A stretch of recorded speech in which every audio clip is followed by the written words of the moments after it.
Hello everyone. सो मेरे पास doubt था कि मॉक्स मैंने कौन कौन से यूज़ किए हैं। तो देखो, मैंने अपनी पूरी जर्नी में ना सिर्फ 3 ही मॉक्स यूज़ किए हैं।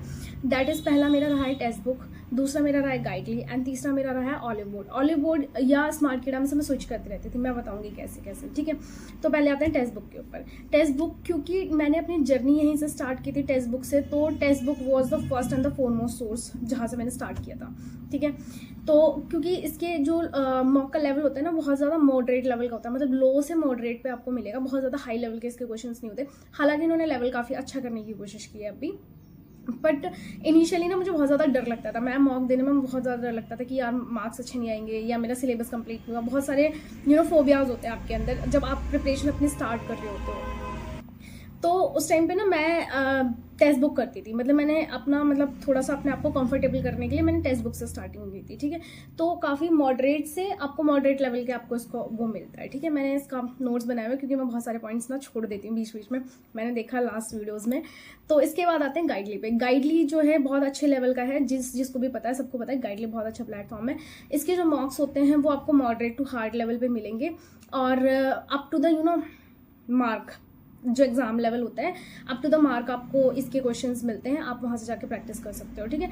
ये मैं वही अच्छे जो लेवल के एग्जाम्स होते थे ना, SBI PO, IBPS PO, POs के लिए वो बहुत ज़्यादा करती थी। क्लर्क में मैंने बहुत कम ही यूज़ किया है गाइडली को, ठीक है। हाँ, इसकी PDFs वगैरह मैंने काफ़ी की थी। इसके बाद आते हैं ऑलिव बोर्ड पे। ऑलिव बोर्ड में क्या है, लेवल तो इसका अच्छा है, मतलब ठीक है, लेकिन बहुत लो लेवल पे नहीं जाता है, मॉडरेट लेवल पे ही इसका रहता है ऑलिव बोर्ड। मुझे कोई बहुत ज़्यादा हार्ड तो मुझे कभी नहीं लगा ऑलिव बोर्ड। फिर लेकिन इसका इंटरफेस बहुत अच्छा है, एग्जाम लेवल के हिसाब से इसका इंटरफेस बहुत अच्छा है। मतलब स्क्रोलिंग जैसे आपको एग्जाम में करनी पड़ती है ना, ऐसे ही स्क्रोलिंग इसकी, मतलब बहुत कम स्पेस ही आपको स्क्रीन के ऊपर देते हैं, ठीक है। अब इसके बाद मैं बता देती हूँ फ्रीक्वेंसी क्या क्या रही है मेरे मॉक्स देने की, ठीक है।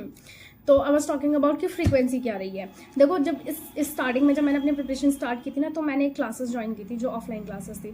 तब तो मुझे बहुत ज़्यादा टाइम नहीं मिलता था। फिर मैंने धीरे धीरे ना, मुझे ऐसा लगा कि बेनिफिशियल नहीं है, तो मैंने घर से स्टार्ट कर दी थी प्रिपरेशन, क्योंकि मैं सेल्फ पे आ गई थी कम्प्लीटली, और फ्री YT कोर्सेज वगैरह पे आ गई थी, मतलब YT सोर्सेज पे आ गई थी, ठीक है। फिर मैंने धीरे धीरे, तब भी मुझे बहुत ज़्यादा डर लगता था मॉक देने में, मॉक देने में तो मुझे हमेशा से बहुत ज़्यादा डर लगा है। तो फिर मैंने धीरे धीरे स्टार्ट किया, एंड मैं वीक में 1 या 2 मॉक दे दिया करती थी। तब भी मुझे बहुत ज़्यादा डर लगता था, क्योंकि स्कोर ना बहुत अच्छा नहीं आता था।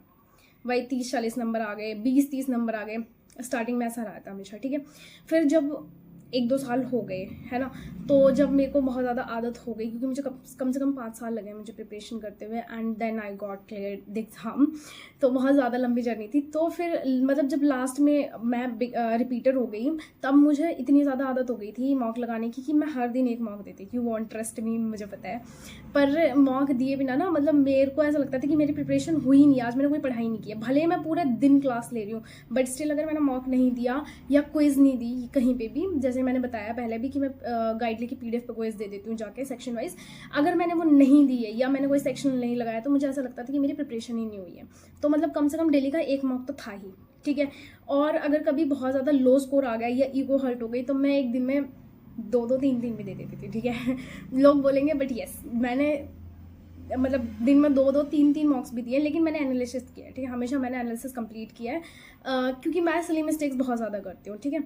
अब इसके बाद आते हैं कि आप एनालिसिस ज़रूरी है, बहुत ज़्यादा ज़रूरी है कि जब आप अपना मॉक देते हो, आप चाहे वीक में 1 मॉक दे रहे हो या चाहे आप दिन में 2 से 3 मॉक दे रहे हो, आप सबका एनालिसिस करो, ठीक है। अब एनालिसिस भी आपने कैसे कैसे बेसिस पे करना है। पहला एनालिसिस आप पहले चेक करो कि टाइम कितना लिया आपने हर एक क्वेश्चन में, क्वेश्चन वाइज, सेक्शन वाइज, अपने इंग्लिश में किस क्वेश्चन में कितना ज़्यादा टाइम लिया है। सेम हेयर आपने मैथ्स में किस क्वेश्चन में कितना ज़्यादा टाइम लिया है। Same here with the reasoning कि आपने पजल्स में कितना टाइम लिया है, मिसलेनियस में कितना टाइम लिया है, ओवरऑल कितना टाइम लिया है, सब कुछ आप चेक करो। बल्कि मैं तो कहूँगी कि कॉपी बना लो, कॉपी पे लिख लिया करो, क्योंकि मैं लिख लेती थी, ठीक है। पहली चीज़ हो गई किसकी, टाइम मैनेजमेंट की, कि आपने क्वेश्चंस में कितना कितना टाइम दिया है। दूसरी चीज़ आपने चेक करनी है कि आपने जहाँ पे मिस्टेक की है, वो आपकी मिस्टेक कॉन्सेप्चुअल मिस्टेक है, आपको क्वेश्चन नहीं बनाना आता है, आपको ट्रिक नहीं आती थी, या फिर आपने बहुत सिली मिस्टेक कर दिया, आप बहुत जल्दी में थे। जैसे कि मैं इंग्लिश में बहुत ज़्यादा सिली मिस्टेक करती हूँ, मैं क्वेश्चन ही नहीं पढ़ती हूँ, मैं मार्क करती हुई चली जाती हूँ, क्योंकि मुझे इतना ज़्यादा कॉन्फिडेंट है उसके ऊपर, कॉन्फिडेंस है उसके ऊपर, कि मैं क्वेश्चन देखने प्रेफर नहीं करती हूँ। और फिर जब वो गलत होते हैं तो बैक टू बैक सारे गलत होते हैं फिर, ठीक है। तो ये चीज़ मैं बहुत ज़्यादा करती थी, लेकिन मेरी सबसे ज़्यादा सिली मिस्टेक्स ही सबसे ज़्यादा होती थी, ठीक है। तो ये हो गया हमारा किसका। हाँ, एक चीज़ और, अगर आपको कोई वीक एरिया निकल के आ रहा है, सपोज हर मॉक में ना आपने 2 से 3 मॉक दे दिया और आपके सभी मॉक्स में ना इंग्लिश में एरर की मिस्टेक्स निकल के आ रही है, तो आपने क्या करना है, आप उस एरिया को ना 2-3 दिन फोकस करो, ठीक है। क्लासेस लो, YT से फ्री क्लासेस लगाओ उस पर। तो जब 2-3 दिन के बाद देखो यही होता है, थोड़े थोड़े दिन ना आप ना इंप्रूव करते रहो अपने वीक एरियाज को। अगर आपको लग रहा है मैथ्स का कोई क्वेश्चन नहीं हो रहा, उसकी क्लासेस लगा लो, उसके क्वेश्चंस लगा लो, 5, 10, 15, 20 क्वेश्चंस उसके लगा लिए। रीजनिंग में पजल्स नहीं हो रही, 2-3 दिन पजल्स लगाओ बैक टू बढ़िया करके, अच्छे करके। तो जब आपके कुछ दिन में वीक एरियाज को ना आप अच्छे से पकड़ के चलो, तो वो ना इंप्रूव होने स्टार्ट हो जाएंगे धीरे धीरे, ठीक है। यही होता है। नाउ अब आपको ना मैं बताती हूँ, बहुत सारी चीज़ें आपको अवॉइड करनी है, क्योंकि मार्केट में ना बहुत सारी चीज़ें हैं, बहुत सारे प्लेटफॉर्म्स हैं। अब हर टीचर ना अपना मॉक निकालता है, पर्सनली मॉक सबके चल रहे हैं, ठीक है। तो आपको बहुत ज़्यादा मॉक्स परचेज करने की ज़रूरत नहीं है, ठीक है। जैसे कि मैंने 3 लिए थे क्योंकि मैं अफोर्ड कर सकती थी, मैं ट्यूशन्स पढ़ाती हूँ तो मुझे पता था। और फिर दूसरी चीज़ की मुझे तो करना ही था, मतलब मेरा तो एंड पॉइंट था कि मेरे को तो जॉब चाहिए ही चाहिए, ठीक है। तो आपने भी सेम चीज़ करनी है। आप अगर आपको अफोर्डेबल लगता है, आप ट्राई करो कि आप 1 या 2 मॉक्स अच्छे से परचेज कर लो। जैसे गाइडली का कर लिया एक बहुत हाई लेवल का, एक टेक्स्ट बुक का कर लिया बहुत लो लेवल का, है ना, मतलब मॉडरेट लेवल का, और आपने या फिर ऑलिव बोर्ड का कर लिया, स्मार्ट कीड़ा का कर लिया। ज़्यादा पे फोकस नहीं करना है, ठीक है। अवॉइड टेकिंग कि आप सब कुछ लेके रख लो और आप पढ़ नहीं रहे हो बिल्कुल भी, ठीक है।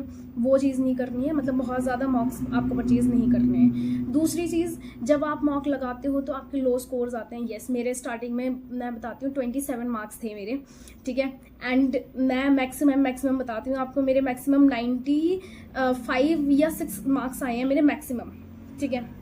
तो वो चीज़ें ऐसा होता है कि आप लेके चलते हो धीरे धीरे, आप ही की जर्नी है, आपको किसी और से कंपेयर नहीं करना है, याद रखना। क्योंकि यूट्यूब पे ना बहुत सारे यूट्यूबर्स हैं, बहुत सारे बच्चे हैं जो अपने मार्क्स दिखाते हैं, अपने मार्क्स के रिव्यू देते हैं, उनके स्कोर्स बहुत अच्छे आते हैं, उनकी परसेंटाइल बहुत अच्छी आती है। तो कंपेयर नहीं करना है, क्योंकि उनकी जर्नी और आपकी जर्नी में बहुत डिफरेंस है, उनके टाइम मैनेजमेंट में, उनके ब्रेन में बहुत सारा डिफरेंस आएगा, ठीक है। तो वो चीज़ है। इसके बाद डीमोटिवेट तो आपको लो स्कोर से नहीं होना है। दूसरी चीज़, आप मॉक अगर दे रहे हो तो हमेशा एनालिसिस ज़रूर करना है। मैं हमेशा से जब मॉक का मैं अपना टाइम रखती थी ना अपने शेड्यूल के अंदर, तो मैं बाद के 10-15 मिनट, आधा घंटा, 1 घंटा मैं उसके एनालिसिस का भी रखती थी कि मैंने साथ के साथ ही एनालिसिस कर लेना है, ठीक है। तो वो हमेशा से रहा है। अगर मैंने दिन में 3 मॉक की बात करी है ना, तो मैंने दिन में 3 मॉक का एनालिसिस भी किया है इन द एंड, ठीक है। तो वो चीज़ है, वो आपको करनी है। और अगर मैं आज नहीं कर पाई तो मैं नेक्स्ट डे करूँगी, लेकिन मैं उसका एनालिसिस ज़रूर करने जाऊँगी, क्वेश्चंस देखने ज़रूर जाऊँगी, क्योंकि क्वेश्चंस ना रिपीट भी होते हैं मॉक्स में, ठीक है। फिर इसके बाद कंपैरिजन तो बिल्कुल नहीं करना है आपने, ठीक है। So this was from my side कि मॉक मैंने कौन कौन से यूज़ किए हैं, कितना फ्रिक्वेंटली मैंने यूज़ किए हैं, एंड आपको क्या क्या चीज़ें अवॉइड करनी है, वो सारी चीज़ें। And yes, if you know like the video, आपको लग रहा है कि हाँ मैं कुछ और भी अच्छा आपकी हेल्प कर सकती हूँ, तो आप मेरे से पूछ सकते हो, आपका कोई भी डाउट होगा तो। And subscribe the channel, like, and thank you so much.